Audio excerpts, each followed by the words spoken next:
Hey guys, what's going on? Welcome back to my channel. It's Brittany here with another video to help you guys live a happy, healthy, awesome life in a wheelchair. And today I am going to do a random video of me grilling my husband about random questions that I came up with. And he can't run away because we're traveling to his parents' house and he's trapped in the car. So he's forced to answer the questions. And I'm making him. So I came up with a bunch of questions that I thought about, either that are funny, that I think are funny. You might not think they're funny. I think they're funny. Or that I thought about that people either are curious about or that I was insecure about, and that I thought about when I was dating Joe or first got together with Joe. So just a bunch of random questions about things. So here we go. I'm gonna try and like group them together, but if they're random, then it's because I'm awful at organization. Just in general. Seriously, what? What are you laughing about? Too true. Too true. I am a fly by the seat of my pants kind of person. It's just the way I've always been. It's like actually kind of stressful to do that, and I want to like be better at organization and routine, but I'm not currently. So it's like, it's a work in progress. Okay, so first question, let's start with some funny things. What are grapeberries, Joe? How detailed am I supposed to answer that? As detailed as you feel necessary to describe to folks what grapeberries are. Multiple hemorrhoids that look like grapes on like a stem or spigot or whatever it's called. And where are these multiple hemorrhoids you're referring to? On your butt. On my butt. Yeah, so he has an affectionate term for my hemorrhoids on my butthole, which is, I think it's awesome and weird at the same time, but I just wanted to open with a thing because I was super, super insecure about all of that stuff when I first started dating Joe, and for him to be like just cool about it. I don't know how long it took him to make that nickname for my hemorrhoids, but it's pretty funny. Okay, can you describe for folks what my butt looks like? I don't know if everybody's paralyzed butt looks like this, but describe for people, if you will, what my butt looks like, Joe. What do you mean?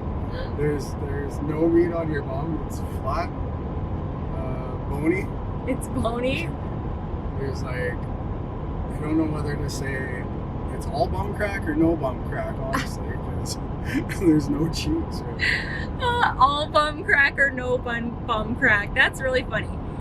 It's really kind of accurate, and I don't know how I would describe that either, because it's either a huge butt crack, a cavernous butt crack, because I don't have any like butt cheeks. I never thought that would ever happen, but I lost like all the fat on my butt, and so now it's literally just like, it's like kind of goes out where my butt bones are, in where my butt cheek or like my butt crack used to be, and then out again for like the other butt bone. So it's just really funny. But yeah, I love that description where you don't know whether it's all butt crack or no butt crack. That's really funny. Okay, so those are the funny ones that I had. This is a question that somebody recently asked of Joe in the comments. Does it bother you, Joe, that I have never had an orgasm? Well, that's a loaded question. So if I say yes, what does that do for the psyche of my wife? Huh? So, and if I say no, how does that make me look selfish? As if I don't care. Right? Wow, you're really thinking deep about these things. Loaded question. There's times where it bothers me, but it is what it is. I think that's life with a disability, to be truthfully honest. Does it bother me that I've never had an orgasm? Probably the same. It does. But does that sound mean to my husband, like we've never tried hard enough? or just that I can. I don't know. So it's one of those same things. If I answer the question, it would be equally as sort of split for me too. So I think it's just one of those things that, like, yeah, it probably does bother both of us, but we're not going to spend our lives dwelling on it. The sun is in a weird place here because it's like in December in Canada. So sometimes it's overexposed with the sun on my face, and sometimes it's like normal. So I apologize for the lighting. Okay, next question. Is sex with me much different than it is with an able-bodied person? Because I was really insecure about this. I assumed that like it would be so much different with a disability, and that it would be worse. So yeah, you answer that question, Joe.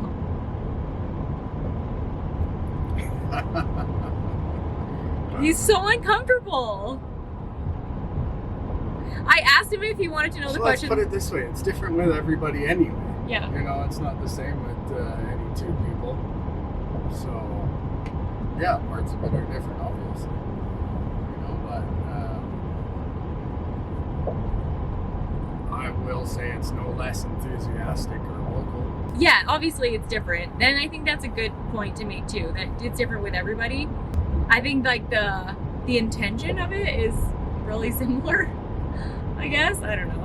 I'm making him squirm. He's like uncomfortable. He's like, I don't want to hurt her feelings or look like an asshole on YouTube. I don't ask these questions normally. And I don't think about it that much, really, because does it matter? Does the answer matter? Really, right? Like, it's good to know the answer and what it is, but if we're going to stay married and he's never... If. Okay, not if.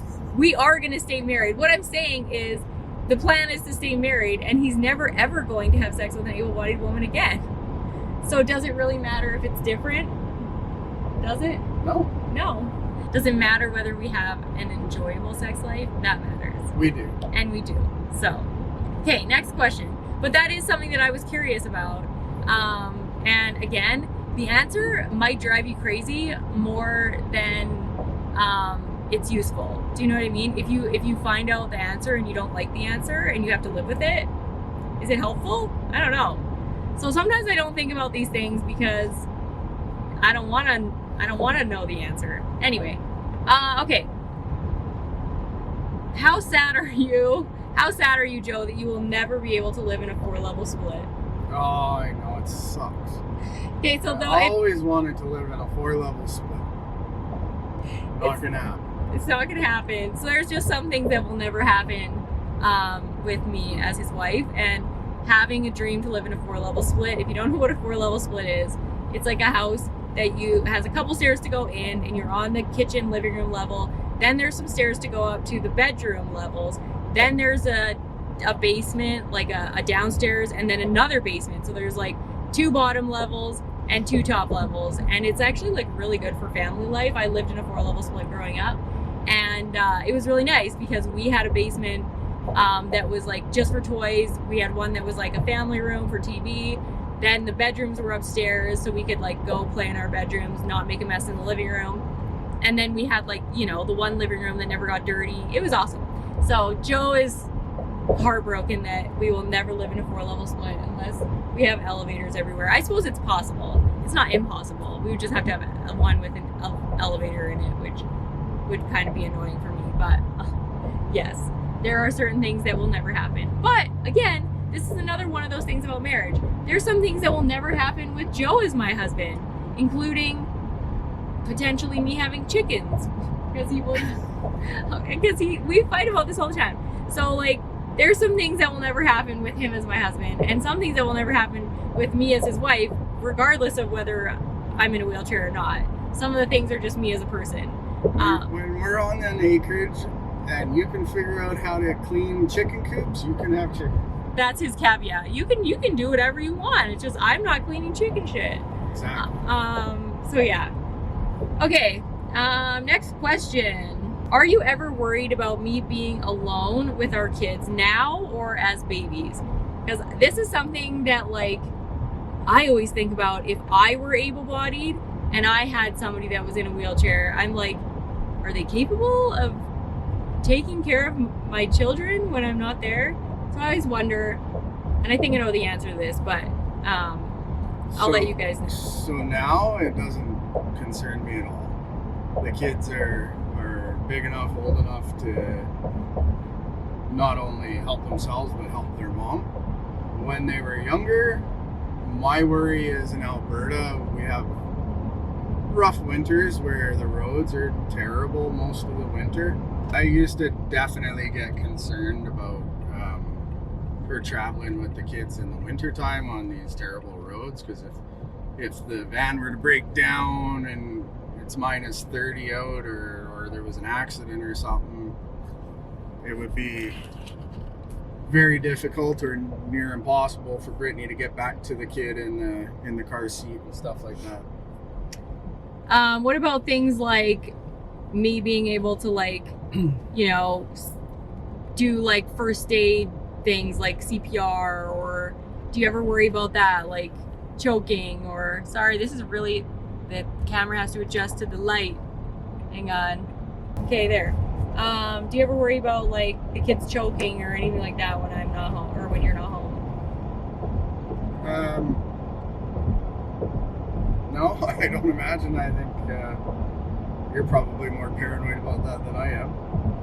Probably. And realistically, how many people I know that wouldn't know what to do and don't know first aid and stuff anyways? Like, yeah. Sure, a lot of the guys I've worked with and stuff all have that knowledge because they all learned it or had to get certified for work and stuff. But yeah, I don't think that's a paraplegic situation. I think that's just a knowing first aid situation. And I think because I'm paralyzed and I do think about that stuff, I've like rehearsed things in my head a number of times about like what I would do, and I've gotten like random things like this choking resuscitation device thing, like for my kids to be used when they're home alone. And yeah, but that's because we're paranoid about that because of when Jamie was big. Yeah, Jamie actually did.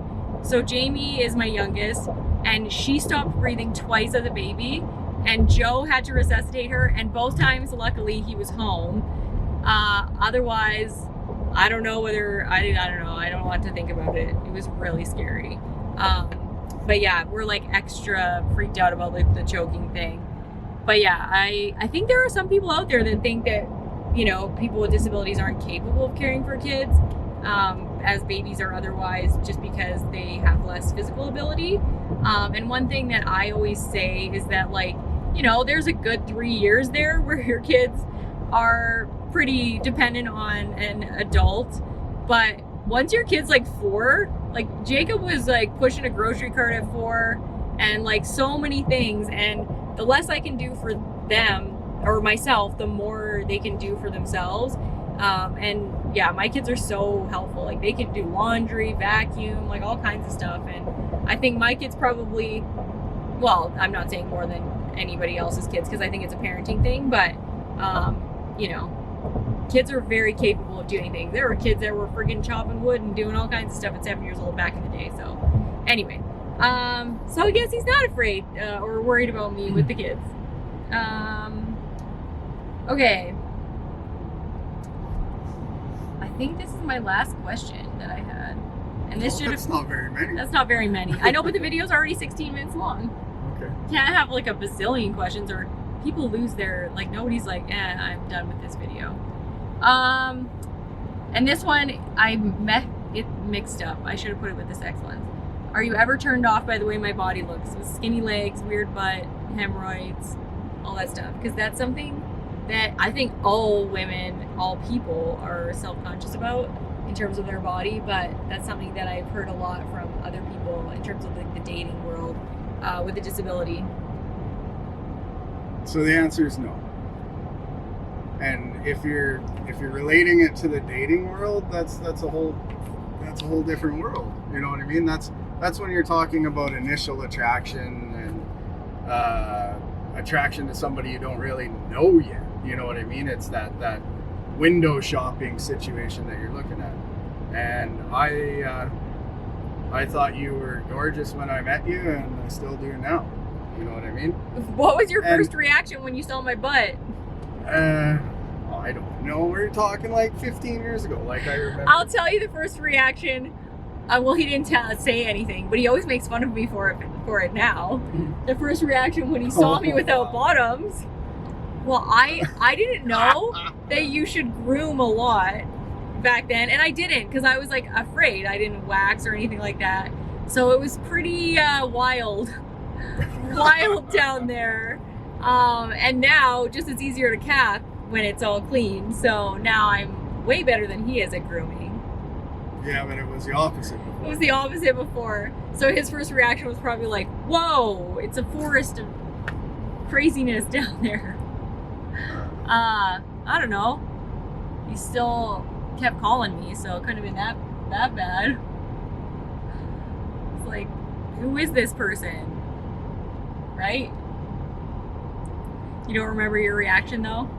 What do you mean? My reaction to your butt? No, not a clue. You don't worry. He doesn't remember anything. Now? No. I'm getting older. My years of having a good time and stuff, and when I was younger, my memory is not the greatest about things that don't matter. Does it ever bother you that when you get up for work, every time you come to kiss me on the lips, I have my finger on my butt with a suppository? Nope. Doesn't bother you? No. Does it turn you on? I'm pretty sure I smile, give you a kiss, and say, "Have a good day, poopy finger," don't I? Yeah, he does. He says, "Have a good day, poopy finger," which is really funny. So I guess the lesson here is that, like, you can get used to pretty much anything. This guy's had to calf me once and did it fine. Yeah. Had to help you clean up in the hospital when the nurses were terrible. Terrible. I was like trying to do bowel routine after one of my surgeries for my searings, and I got finished the bowel routine, but I like literally couldn't clean myself up. Like, it was impossible. So he had to like, wipe my poopy butt. And then when I had my carpal tunnel surgery, he had to calf me because I didn't realize that my hand was going to be numb for so long. So I was like, I can't feel my fingers. And so I probably could have done like with a mirror or whatever, but he just did it and he did fine. As good as any nurse ever has done. So yeah. Anyway, lesson here is that, like, again, you can pretty much get used to anything if you love the person, and there's so many things that just don't matter. I would wipe his butt. I looked at his hemorrhoid. I would look at his butt all day long. And it's just a butthole. Who cares? But when you're dating, it's scary. So those of you that are dating, it's a really scary thing to get over. But sometimes you just have to like pretend that you're confident. Be like, this doesn't bother me, even though it does. And then it's fine. My fears and insecurities when we first started dating around the sexual nature had nothing to do with any negative thoughts towards the way your body looked or anything like that. It was a fear of breaking a bone or popping a knee or a hip out of place, or you know what I mean? That was the biggest fear when we started a physical relationship, was how fragile were you? Yeah. Which I think, and you find that once you realize, for one, it's like having a newborn baby. Yeah. You know, like you're so afraid that they're so fragile or whatever, but they're not. You just don't know how to handle them. And it's literally like that. You just figure out how to handle them. I don't know if you guys watch the channel Squirmy and Grubs, they talk about that a lot, because his body looks not awkward, but like it looks like it has to be in certain positions in order to be safe, and he's got really skinny legs, really skinny arms, and that's what she said too. Like, once you learn how somebody's body moves, it's not as scary for either person. So now I can move around myself much easier, knowing how my body works, and Joe can move me around really easy knowing how my body works, and it's a non-issue. So anyway, we are literally almost at my mother-in-law's, so I'm gonna sign off. I hope you guys like this random Q&A with my husband. I just brought him back because people are like, oh, you guys are so cute, and we don't even talk to each other most of the time unless we're in the car, and then he's trapped and I talk his ear off for like 2 hours. It's like, yay, and he can't wear an earbud to ignore me because he's driving and he has to pay attention. So, torture and love at the same time. Anyway, thanks for watching, guys. I'll catch you on another video. Bye.